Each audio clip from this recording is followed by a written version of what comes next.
leadership, defining culture, motivation, and inspiring players. These are key elements in your role as head coach of the University of Michigan Wolverines hockey team. You've come into this role in a period of transition to the team, and your own responsibilities have become magnified as you've moved from interim to head coach of the team. So we want to hear a little bit about how you approached this opportunity. How did you take on the mantle of head coach and think about your own leadership, changing the culture of the team, and motivating your players? So to kick things off, you've been in the hockey world for a long time in a number of various roles. When you were interim coach of the Wolverines, you were quoted in the media as saying, "I feel like if I coach for 20 or 30 years, I'll look back and say I probably learned the most this year because my eyes and ears were open to take it in, and it was probably the hardest coaching year of my life." What did you learn in this year, and what challenges did you face? My heart's like going like this, just thinking all this stuff. But it's, I would say a lot of the things that were out of our control. We had an equipment manager of 30 years pass away in the middle of the season, and addressing that. The injuries and injuries that happen to every coach, but the illness with the adenovirus and 5 guys in the hospital and 1 on ICU, and not knowing if it was, hearing that it might have been bacterial meningitis and the school may be shut down or the team's going to be shut down, and everything that goes to your head.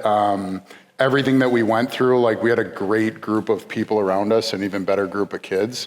So you're just trying to problem solve, like whenever something comes up, just figuring it out. But everything that we went through this year, for me, everything's new. Hockey's hockey, and I don't want to say it's easy, but that was the easier part of it. It's just, there's no routine for me. It's a brand new routine. You talk to compliance or development or admissions, every question is new. So it wasn't that everything was a problem, but we had to find solutions for everything that we were doing, and we're doing it for the first time. So in that same media article where I got interviewed, I made a comment that, you know, like you're trying to figure it out for the first time, but like you've got to fail to figure it out. So as we're going through our process, if someone had coached for 10, 20, 30 years, they've had these experiences, they've struggled in the past, so they find ways to figure it out and problem solve, and we had to do that for the first time. So you had a steep learning curve, but you had a team around you to help support you in that role. So you were a player at Michigan under the legendary coach Red Berenson, a coach who had significant and long-standing success on the ice. And now you're on the other side of the bench. What is different about effective coaching and motivating college athletes today? And how's this time period different than when you were an athlete? For coaches and players. I would say with all this stuff, like I definitely don't have it all figured out. I'm not perfect, but like I said, we're finding solutions along the way. Coach Berenson's a legend, and he's the guy that even now he walks in the room and you sit up a little taller, you've got your stuff together, but he just demanded respect. He never yelled. He was great at that. When he said things, you knew what he meant. And he didn't have to use long paragraphs or sentences. He'd say a couple words to you, and you knew exactly where you stood. I think nowadays, kids, myself, people need to understand why. I think that's what this conference is about. I think coaches, like Red was positive. We're trying to be positive with these kids. I think the first thing that you do is you have to gain their trust. For me, I've got a passion for the development side and the mentorship side of it. So getting to know what they're about, understanding what's important to them, where they're at in their lives, off the ice, on the ice, where they may fit on the team, and that may change day to day or month to month. But gaining their trust first so that you know you can support them in the future. And I just did that through video and tactic stuff, skill stuff, just to have some commonality, and then you just take it from there. But understanding where they're at is the biggest thing. We did a document, I actually got it from Coach Blashill. It's called the Fire Starter document. It's stupid simple, but just understanding like the 3 things that make you go as a player. And everyone talks about their weaknesses. We want to know your strengths, and we want to make sure that you're hitting on those 3 key areas where you're having an A game that day. The next thing is, what's your role 5-on-5, power play, penalty kill? So just like anyone going into a job interview, like you have a blank canvas, write exactly what you want to do and what you're great at so we can put you in those spots. And I think it helps the communication with the kids of where they feel that they can help or where they're strong. And then from there, Topher Scott came up with this, and I think it's great. 2 simple questions. How do we best support your development? Like how do you learn? And then what's the best way to communicate with you? And we didn't do data on it, but just going through everyone's answers, every kid wanted honesty and transparency. Mm-hmm. So when we had to have hard conversations, and that's real, we'd pull out that sheet and, do you want the truth? Can we let you know exactly how we feel? But with the goal of, whether they're out of the lineup or in a slump, whatever, we want to help fix them and get them back. Whether it's the first line player or the player that hasn't played a game through the first 10, they should know that we care about their development, and we're spending just as much time with every kid as long as they want the feedback. And in the context of college hockey here in the United States, there's the performance side, on ice side, but then there's also everything else that's going on in the players' lives that has really changed a lot today. You have a transfer portal, NIL, emphasis on athletics and academics. How do you, mentor around balancing that for your players? I think the biggest thing is, for me, everything's about people, players, staff, even people in their environment outside of our group, just to help mentor them and give them the right guidance going forward. So we always just talk about the social side, the academic side, and then the hockey side.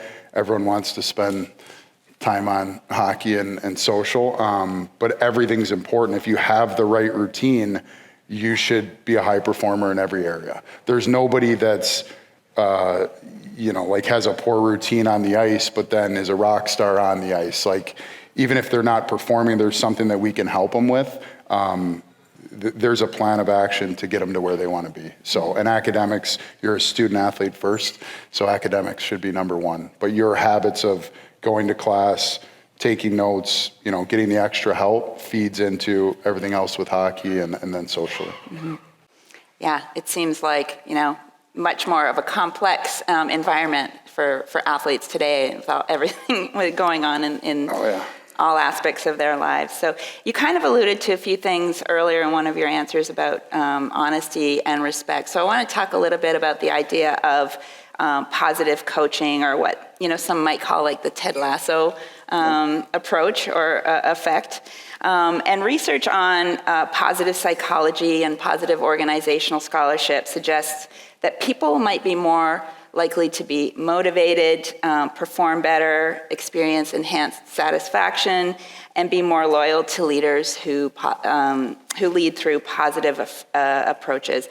And just as an aside and an interesting fact, a lot of that research on positive organizational scholarship has been done by researchers here at the University of Michigan. So it's a really exciting space to think about. And actually, a few days ago, there was an article in ESPN describing Florida Panther Coach Paul Maurice's experimentation with positive feedback and support for players, and its positive effect on performance and engagement.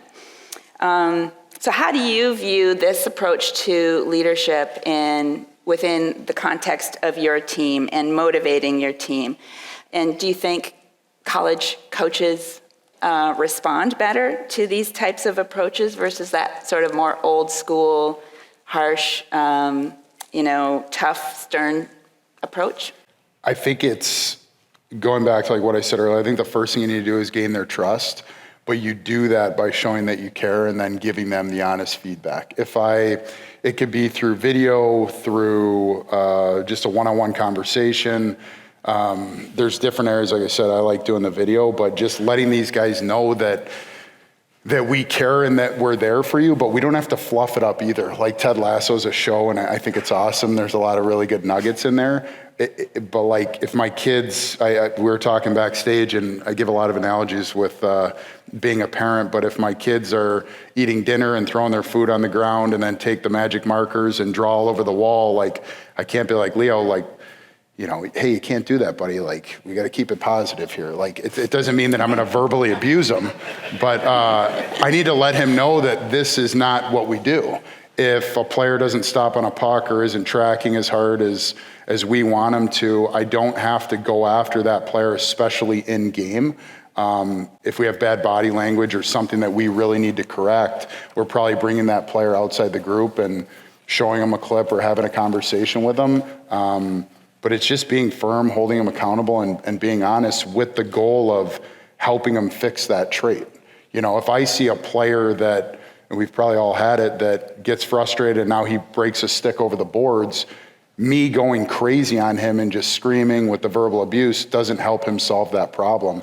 He probably has some emotional issues that he needs to get through and understand how to correct that or how to deal with it. That's our job to help him. And if I can't help him, that's where all the good people in the organization come in, and we should be able to find somebody that can spend time with them. So it just goes, I know I'm kind of ranting, but like just goes back to having a plan, surrounding himself or these kids with the right resources, and knowing that we care about helping them, but putting them in a position to change negative habits or keep building on positive habits. Mm-hmm. And it sounds like in those conversations that you have and those engagements, you get to understand the players and how to motivate them, how and each one might need a different approach or... For sure. And the best thing you said was we need to understand them. If I'm just preaching to them the whole time, they don't talk and I don't know what's going on in their head. I think that's why we do that little questionnaire at the beginning of the year, especially with 12 freshmen last year, is to understand how they think, how they learn, how they want to be dealt with in certain situations so that we can tweak our philosophy on how to get the most out of them. Mm-hmm. Yeah.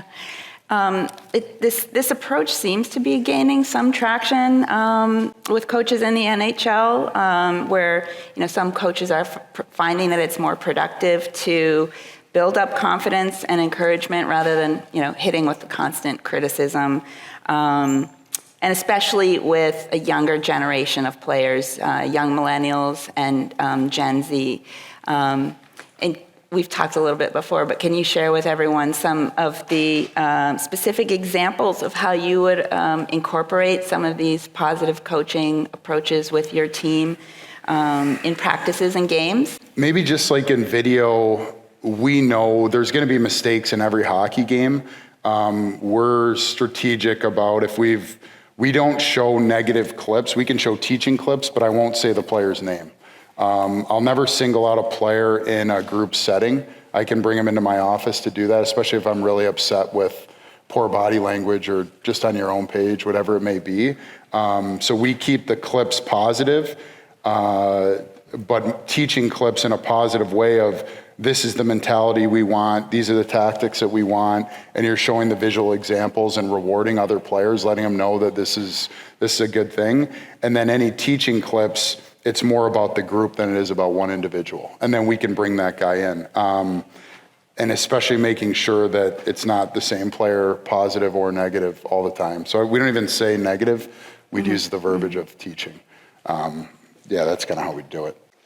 I've also read that you like to engage in a playful way too with your team after practices and off the ice, sort of to bring that positive energy, fun, and joy in your leadership approach. Can you share a little bit about how you do that? Does everyone in here see how you get hyped up for a positive leadership approach just because I want to play rebound with the guys after practice? So, see, we're doing it right. I just like to have fun with them. Like, I feel like there's obviously a line of coach and player, but like, I want them to see how I am when they're having fun on the ice. I want them to see how I treat my wife or how I treat my kids, like get to know me versus just 2 to 3 hours a day at the rink. And that's all of our staff. That's not just me. But we're just being ourselves. I think there's not one book that I've read. I've taken little nuggets from different things, but that's changed or built my core values. I'm just trying to be myself, and sometimes that's a good thing. And if it's not a good thing, then you're finding ways to be better at it, whether it's communicating with guys or different drills or recruiting, whatever it may be. But just tying it all back together, we had a line this year. It's called "Good Dudes Only," and it's. I don't even know if I can say this. It's from the All Blacks. I was reading the book. Theirs was no dickhead, so I didn't feel like I could put that on the back of a T-shirt. So we did Good Dudes Only. So I took it from that book. But really all it is treat people the way that you want to be treated. So when we talk about like positive leadership or positive coaching, I understood how I learned with coaches that I may disagree with now or coaches that had a huge impact on my life. And that's what I'm trying to do with these guys. So. Mm-hmm. Similar to your approach of your experiences with failure, learning through that, learning through role modeling, what other coaches have done, your players are watching you as a role model to them as well. Yeah. Trying, yeah. No, we're not perfect. Like there's things that I feel like I do very well, and there's other areas where, you're striving to be better. And I think that's another thing with coaching is vulnerability. And letting them know that, especially early on, like we try a lot of different things and we try and be predictable inside of the chaos of the game and different drills that we do. And I'll do a drill and I get feedback from guys and they love it. And sometimes it's in between. And the ones that they don't like we'll blow it down after 3 minutes and we're done. And I'll make a bad joke and they'll laugh because they're trying to be respectful, even though it's not funny. But we're switching it up and that's okay, But we do have a plan going into every day and we're prepared. And like I said, we have a good group of people, but it's not always going to go perfectly, especially with the drills that we're trying to do with the chaos. Like it's going to be bad early, especially the first few times you do it, and then they figure it out and they problem solve from there.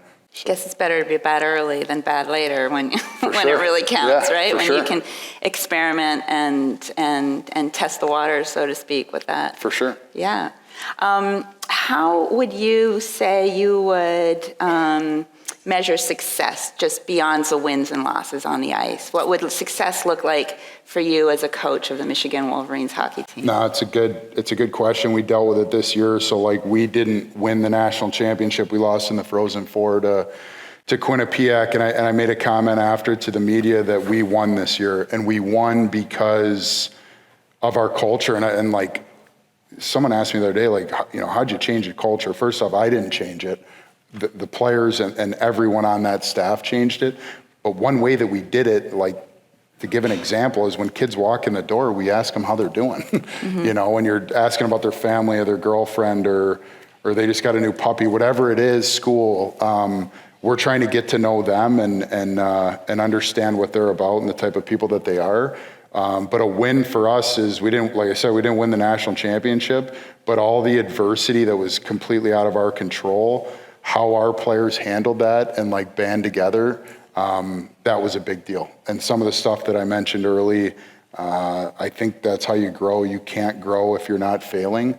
It doesn't mean you have to hit rock bottom, but when things aren't going your way and you can self-reflect and kind of bring it all together to move forward, I think that's what it's all about. How would you describe the culture of your team now? Good dudes only. Yeah, they do. And we joke. We really haven't had to get in. I'm looking for wood to knock on. No disciplinary issues. They deal with it themselves. They treat people the way they want to be treated. If it goes the wrong way, would a good dude do that? And the answer is no. Then we don't do that here. But we never really got into that. Again, I just keep going back to the people. One person can't change a culture or build a program. I feel like strength coaches, athletic trainers, equipment managers, they're a huge part of the culture. And the guys probably spend a lot more time with them or in those areas and even open up to us at times, but them even more. And if they can be themselves and be vulnerable themselves, then we can all grow together. Yeah, culture change is hard, I know. It does take a team, and also, it takes a figurehead like you to really model and reinforce that to the rest of of the group. And so, love that. Good dudes only. Good dudes only. Nice. Okay, so you've come into a really demanding role with high expectations for performance in leading the team, managing the staff, dealing with the players, putting your whole self into your job. How do you take care of yourself and think about your own personal growth? What are some of the daily habits and practices that you use to make sure that you're really bringing your best self to the job every day? So this is, again, we all have our strengths and weaknesses. I think that this year was extremely difficult, and I wouldn't change it for anything in the opportunity. But me being vulnerable, that's where I don't think about myself, and that's probably my biggest issue. I need to spend more time on myself, and I've gotten better at having a morning routine and waking up and go. I'm up early, and then I'm more of a morning person. I definitely don't think you can do it without a great wife or husband, whoever your spouse is, and them being supportive. You'd have no chance. But that's something I can be better at is thinking about myself, because you're so worried about everybody else, and that's when things kind of fall off the rails. So that's one way that I'm trying to be better right now. So there's the vulnerability for everybody here. I do not have it all figured out. I'm figuring it out. No, well, we're all figuring it out as we go, I think. I know that, issues of mental health have really become at the forefront of concern for players and staff and coaches and leaders. How do you think about that and support your players in that space, making sure, they have what they need in terms of support? I think Michigan does an unbelievable job with having those resources. And it's not about checking a box of I need to talk to every guy and I check them off the list. It's just having a pulse on where everyone's at. Having communication with the athletic trainer, the equipment manager, the strength coach, and the rest of the coaches of knowing that so-and-so's struggling, or a player, guys have come into my office, so-and-so just broke up with their girlfriend.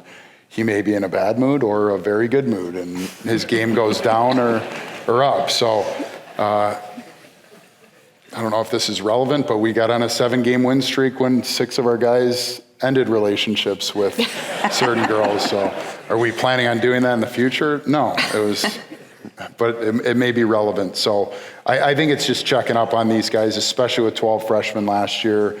Similar to me, their routine's completely different. Maybe some guys have been playing junior hockey and they've been out of the academics for a year or two. So getting back into that routine and understanding how to take care of their bodies, themselves, and still do what they came here to do, which is be student athletes. So just having a pulse on it and constantly communicating, over communication. Mm-hmm.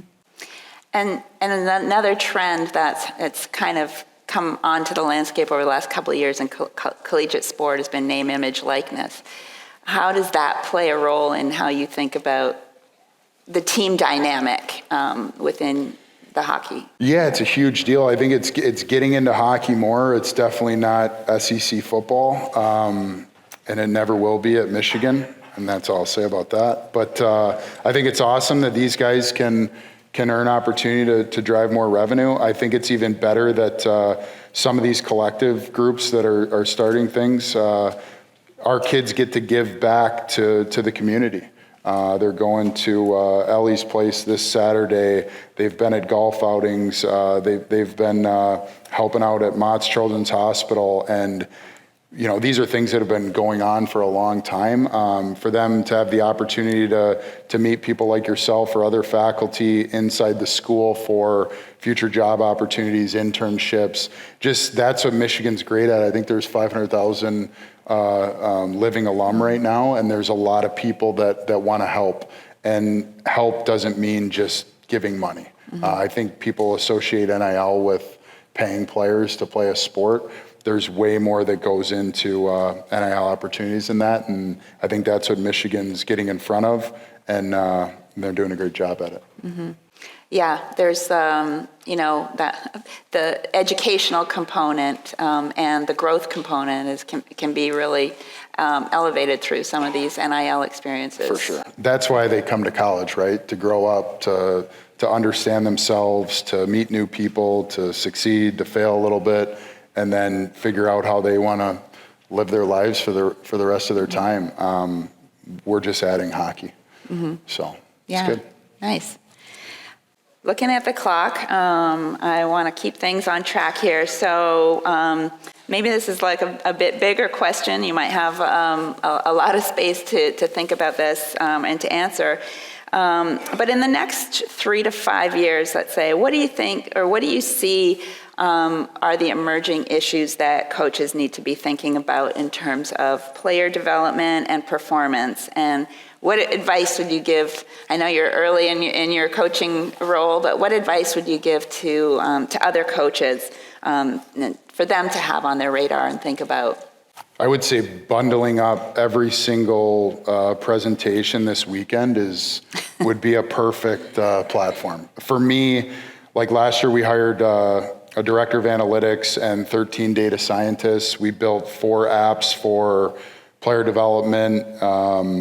We want to get into the sports science side, but like style of play, there's so many resources out there, SportLogic, Instat. We've kind of cut those up with these young students that are way smarter than us, but giving our vision and putting it all together and just to save time, to go over clips with guys, to show them what's happening, to make tactical adjustments on style of play. And if we play Ohio State that weekend, we know where they generate their offense and where we can expose them.